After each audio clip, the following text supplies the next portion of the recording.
Hello friends, welcome back to Prakashan classes. तो आज हम लोग लेके आए आपके पास एक और नया वीडियो। आज इस वीडियो में हम लोग सीखेंगे अकाउंटिंग टर्म्स के बारे में। तो कुछ बेसिक अकाउंटिंग टर्म्स और हम लोग के लिए रह गया था, वो भी हम लोग सीख लेते हैं। आइए स्टार्ट करते हैं आज का क्लास। सबसे पहले हम लोग जानेंगे डेप्रिसिएशन के बारे में। डेप्रिसिएशन का मतलब क्या होता है? हम लोगों ने देखा था कि फिक्स्ड एसेट होता है, फिक्स्ड एसेट में टैंजिबल एसेट होता है। तो टैंजिबल एसेट का वैल्यू जब डिक्रीज होता है, जब भी टैंजिबल एसेट का वैल्यू कम हो जाता है, तो उसको हम लोग बोलते हैं डेप्रिसिएशन। जब भी जैसे मान लो हमने कोई मोटर कार परचेज किया, तो मोटर कार अगर परचेज किया तो डे वन पे पूरा चमकता है, बट जैसे जैसे उसको हम यूज करते जाते हैं उसका लाइफ, उसका वैल्यू, उसका परफॉर्मेंस, उसका एफिशिएंसी, हर एक चीज उसका कम होते जाता है। तो इसी को बोलते हैं डेप्रिसिएशन। तो डेप्रिसिएशन रातों रात नहीं होता है, धीरे धीरे होते रहता है। किस पे होता है डेप्रिसिएशन?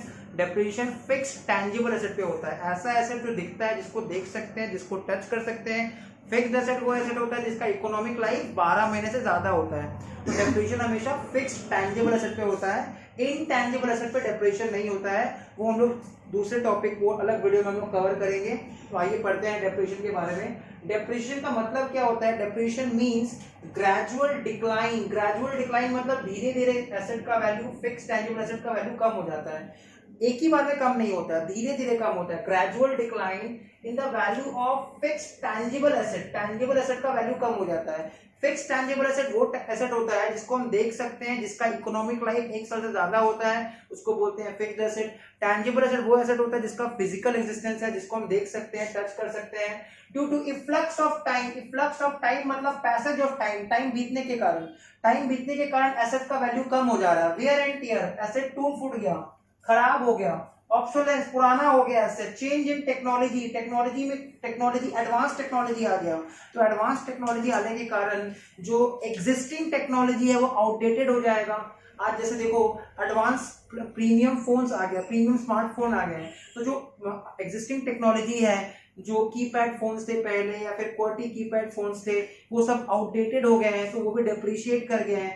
तो एडवांस टेक्नोलॉजी आने के कारण एग्जिस्टिंग टेक्नोलॉजी का वैल्यू कम हो जाता है। तो डेप्रिसिएशन का मतलब क्या होता है? ग्रेजुअल डिक्लाइन, धीरे धीरे एसेट का वैल्यू, फिक्स्ड टैंजिबल एसेट का वैल्यू कम होते जा रहा है। इफ्लक्स ऑफ टाइम, टाइम बीतने के कारण।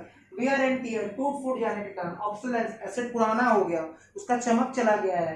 Change in technology, advance technology आने के कारण एग्जिस्टिंग टेक्नोलॉजी का वैल्यू कम हो जा रहा है। It is a non cash expense. ये एक नॉन कैश एक्सपेंस है, ऐसा एक्सपेंस जिसके बदले हमको किसी को पेमेंट नहीं करना पड़ता। जैसे रेंट, रेंट का हमको पेमेंट करना पड़ता है, हम लोग रेंट पे करते हैं। जब हम लोग रेंट पे करते हैं तो कैश का आउटफ्लो होता है। इलेक्ट्रिक चार्जेस हम लोग पे करते हैं तो कैश का आउटफ्लो होता है। सैलरी हम लोग पे करते हैं तो कैश का आउटफ्लो होता है। वो सब कैश एक्सपेंस है।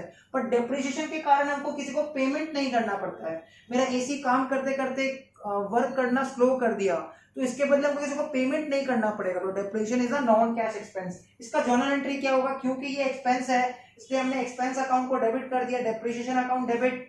हमने डेप्रिसिएशन अकाउंट को क्यों डेबिट किया? क्योंकि ये एक एक्सपेंस है। और डेप्रिसिएशन के कारण फिक्स्ड एसेट का वैल्यू कम हो जा रहा है। एसेट का डेबिट बैलेंस, एसेट कम हो जाएगा तो एसेट को हमने क्रेडिट कर दिया है। तो जर्नल एंट्री क्या बन गया? Depreciation account debit to fixed asset. ये हो गया इसका journal entry, depreciation account debit to fixed asset. Clear? तो होपफुली आप लोग को डेफिनेशन समझ में आ गया होगा। आगे आइए आते हैं नेक्स्ट टॉपिक, मूव करते हैं बैड डेट्स। बैड डेट्स का मतलब क्या होता है? एक कस्टमर जिसको हमने उधार में गुड्स बेचा था, a customer to whom goods were sold on credit basis, he failed to pay his dues. मतलब उससे पैसा निकालना पॉसिबल नहीं है, वो पैसा दे नहीं पाया, या फिर वो इंसॉल्वेंट हो गया।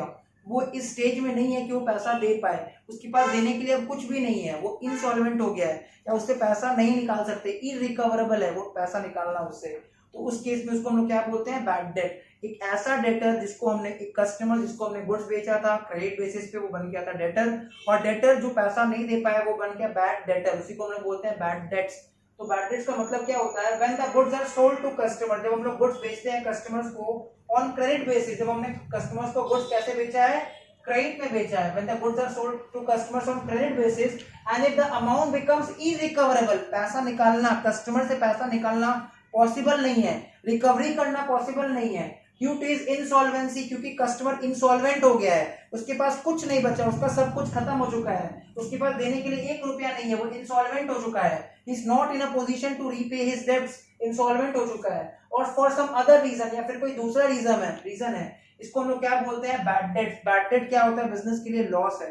बैड डेट होता क्या है? हमने किसी कस्टमर को उधार में सामान बेचा था, हमको उससे पैसा लेना था, but due to some reason वो इंसॉल्वेंट हो गया है, वो अपने इतना भी पोजीशन में नहीं है कि वो अपना डेब्ट पे कर सके, अपना उधारी पे कर सके, तो बिजनेस के लिए क्या हो जाएगा, लॉस हो जाएगा। जो पैसा हमको किसी कस्टमर से लेना था वो मिला नहीं, तो बैड डेट हमारे लिए क्या हो जाएगा, लॉस हो जाएगा। रिक्वायर्ड जर्नल एंट्रीज का क्या होता है, बैड डेट हमारा लॉस है, और लॉस का हम लोग को पता है डेबिट बैलेंस होता है, इसलिए देखो लॉस को डेबिट कर दिया, bad debt account debit. And due to bad debt के कारण मेरा डेटर का बैलेंस कम हो गया।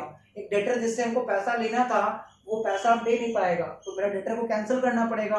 तो डेटर को कैंसिल करने के लिए debtor is my asset, asset का डेबिट बैलेंस, एसेट को कैंसिल करने के लिए एसेट को क्रेडिट कर देंगे। तो डेप्रिसिएशन क्या है, एक्सपेंस है, बैड डेट क्या है, लॉस है। दोनों का एंट्रीज भी यहाँ तक क्लियर है। बैड डेट रिकवरी क्या होता है, नेक्स्ट टॉपिक आता है bad debt recovery. What is bad debt recovery? Bad debt हमने प्रीवियसली रिकॉर्ड कर दिया था, बाद में उसी कस्टमर से, उसी पार्टी से हमको रिकवरी हो गया, पैसा मिल गया। पहले हमने जिसको बैड डेट रिकॉर्ड कर रखा था उससे हमको पैसा रिकवरी हो गया, तो bad debt recovery is my gain.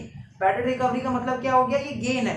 मतलब देखो आप पढ़ते हैं क्या लिखा है, व्हेनेवर अ पार्टी, कस्टमर और डेटर, एक पार्टी या फिर कस्टमर या फिर debtor whose account was previously written off as bad, जिसको हम पहले बैड डेट लिख चुके थे।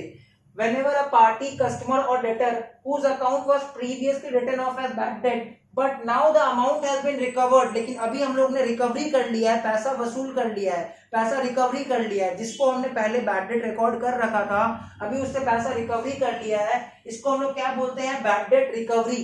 क्या बोलते हैं इसको, बैड डेट रिकवरी। मतलब पहले जब बैड डेट रिकॉर्ड किए थे लॉस हुआ था, अभी बैड डेट रिकवरी हो गया तो गेन हो गया। तो रिकवरी हो रहा है मतलब कैश आ रहा है बिजनेस में, कैश आ रहा है तो कैश का बैलेंस बढ़ जाएगा। कैश हमारा एसेट है, एसेट का डेबिट बैलेंस, एसेट बढ़ गया तो एसेट को डेबिट कर दिए, cash account debit. And bad debt recovery हमारा गेन है, गेन का क्रेडिट बैलेंस, गेन को रिकॉर्ड करने के लिए गेन को क्रेडिट कर दिए, तो बैड डेट रिकवरी हमारा गेन है। तो डेप्रिसिएशन के बारे में सीखिए इस वीडियो में, बैड डेट के बारे में सीखिए इस वीडियो में, बैड डेट रिकवरी के बारे में सीखिए। होपफुली सबको यहाँ तक समझ में आ गया होगा। यहाँ तक का स्क्रीनशॉट ले लेना। मिलते हैं नेक्स्ट वीडियो में, बाय।